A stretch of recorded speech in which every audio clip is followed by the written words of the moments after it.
Good day, everyone. This is Unsaid Thoughts. And for today's new episode, I'm gonna be reading another Reddit Tagalog story tungkol sa call center. Para sa episode ngayon, isang sender ang nag-share ng kanyang saloobin mula sa Reddit. Isa siyang BPO worker na sumasabog na ang dibdib dahil sa isang katrabaho.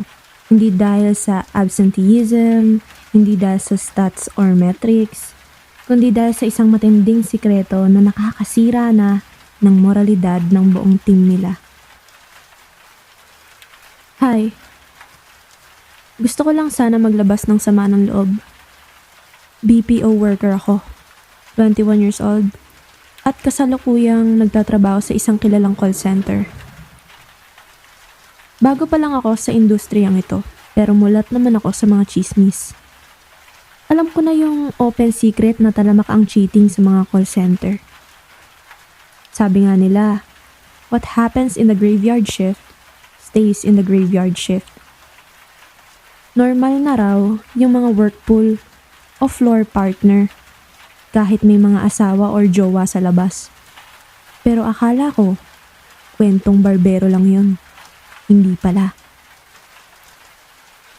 Sa team namin, may isang agent. Tawagin na lang natin siyang Ken. Si Ken ang pinakamatindi sa lahat ng nakilala ko. Siya yung top agent ng wave namin. Magaling mag-English, laging nakakakuha ng incentives, at paborito ng TL namin. Gwapo, maapil, at magaling magsalita. Pero sa likod ng perpektong image na to, may ibang mukha si Ken. May jowa si Ken sa labas. 7 taon na sila. High school pa lang. Nakikita namin sa FB posts. Engaged na nga sila at nagpaplano na ng kasal. Pero sa loob ng production floor, iba ang buhay niya. Ang pinakamatindi kay Ken, hindi lang iisa ang kabit niya. Ginawa niyang sariling harem yung account namin. Nung una, nakita ko siyang may ka-holding hand sa sleeping lounge na kasamahan naming agent. Sabi ko, okay lang. Baka bago lang sila. Pero makalipas ng 2 linggo, iba naman ang kasabay niyang mag-lunch. Nakayakap pa sa kanya sa smoking area.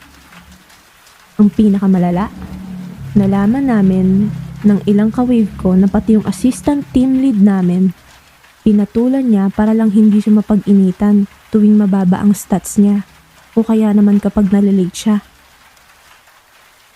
Ang matindi rito, hindi siya nagtatago. Ipinagmamalaki niya pa sa mga lalaking katim namin tuwing nagyoyosi. Ikinukwento niya kung paano niya napagsasabay-sabay yung mga babae, kung paano niyang ginamit yung OT o change shift bilang palusot sa fiancé niya sa bahay. At ang nakakasuka, imbis na ma-turn off ang mga tao, tinatawanan lang siya. Sinasabihan siyang Lodi, Master, at alamat.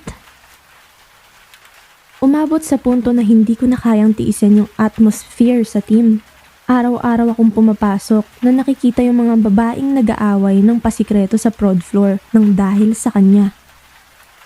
Nakikita ko kung paano niyang ginagamit ang posisyon at karisma niya para paikutin yung mga tao. Isang gabi, nagkaroon kami ng team building. Inuman. Doon lumabas ang totoong kulay ng lahat. Lasing na si Ken at narinig ko siyang kausap yung jowa niya sa telepono. Ang lambing ng boses niya. Sabi niya, I love you babe. Konting tiis na lang, matatapos na tong shift ko. Uuwi na ako sa'yo. Pero nung ibinaba niya ang phone, humarap siya sa amin. Ngumiti ng nakakaloko at hinila agad sa tabi niya yung bagong ahente na alam niyang may gusto sa kanya. Naghalikan sila sa harap naming lahat. Walang pakialam, walang hiya. Hindi ko napigilan ang sarili ko. Napatayo ako at sinabi ko, Ken, may fiancé ka na naghihintay sa'yo sa bahay, di ba? Hindi mo ba naiisip yung ginagawa mo? Biglang tumahimik ang buong paligid. Ang mga katrabaho ko, imbis na kampihan ako, tinignan ako ng masama. Si Ken, Tumawa lang ng malakas. Sabi niya sa akin, "Welcome sa BPO, te. Huwag kang masyadong banal dito. Walang nabubuhay na santo sa graveyard shift. Trabaho lang to. Stress reliever lang." Kinabukasan, naging impyerno ang buhay ko sa opisina. Nalaman kong chinismis ako ni Ken sa ATL namin. Biglang humigpit ang mga mata nila sa metrics ko. Tuwing may kaunting pagkakamali ako sa tawag, pinapatawag agad ako sa office para sa coaching. Yung mga katrabaho ko, iniwasan ako. Naging estranghero ako sa sarili kong team dahil lang hindi ko sinikmura ang kawalan nila ng moralidad. Ang pinakamasakit pa rito, nakita ko yung fiancé ni Ken nung isang araw. Sinundo siya sa tapat ng opisina. Mukhang napakabait na babae. May dalang baon para sa kanya. Habang nakikita kong sumasakay sila sa motor, parang gusto kong tumakbo at isigaw sa kanya ang lahat. Pero natatakot ako kasi alam kong mawawalan ako ng trabaho. At dito nagtatapos ang saloobin ng ating sender. Isang agent na pumapasok sa industry para magtrabaho ng marangal. Pero napilitang makisama sa isang kulturang dahang-dahang sumisira sa kanyang prinsipyo. At bago niya tapusin ang kanyang post, nag-iwan siya ng isang unsaid thought na araw-araw niyang gustong isigaw sa mukha ng katrabaho niya at sa buong industriyang kinabibilangan niya.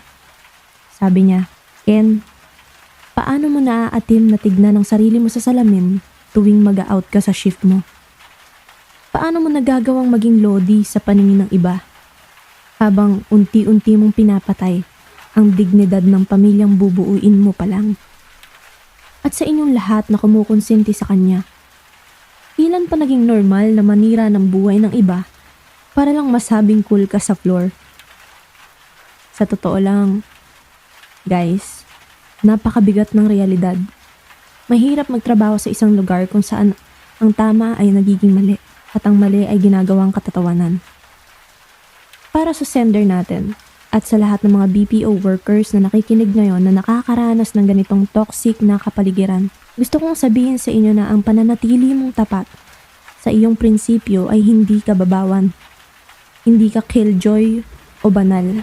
Tao ka lang na may konsensya. Hindi mo obligasyong baguhin ang buong floor, pero obligasyon mong huwag hayaang lamunin ng dilim ang sarili mong pagkatao. Trabaho lang, ika nga nila. Huwag mong isama ang kaluluwa mo. Kayo, may mga katrabaho ba kayong ganito katindi ang issue sa buhay? Paano nyo sila natitiis araw-araw?